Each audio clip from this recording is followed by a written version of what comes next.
Good day and thank you for clicking this video.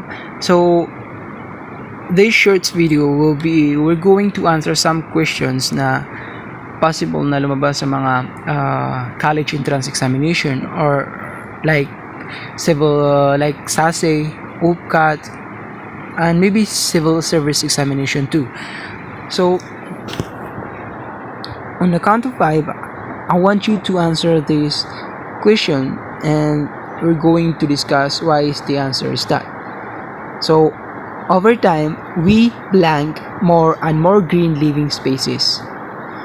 1, 2, 3, 4, and 5. So the answer is we'll be seeing. Why is that? So we're talking about the future here. The keyword is yung overtime. Yun yung magiging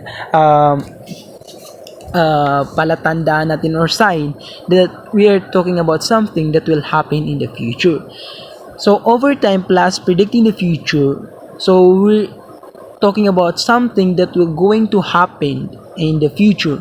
And kapag mayroong ganito, kapag may overtime plus predicting the future, we're going to use future continuous. So the formula for future continuous is will be plus verb ing. So we'll be seeing is the answer. Why is not letter A, B, or C, D is not the answer? It's because on letter A, are seen, it is a present and a passive too. So if we're going to use this, magiging mali yung concept ng sentence. Kasi the sentence is talking about us being able to see a more green living spaces. But if we use are seen, parang yung sentence will be talking about the green living spaces seeing us.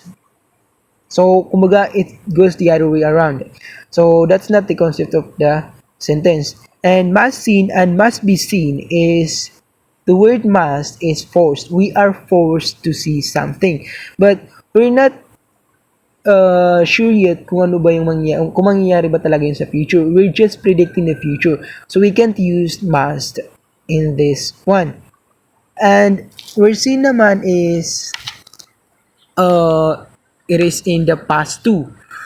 Mangyayari sa past, but we're talking about the future, and the keywords is over time. That's why we'll be seeing is the correct answer.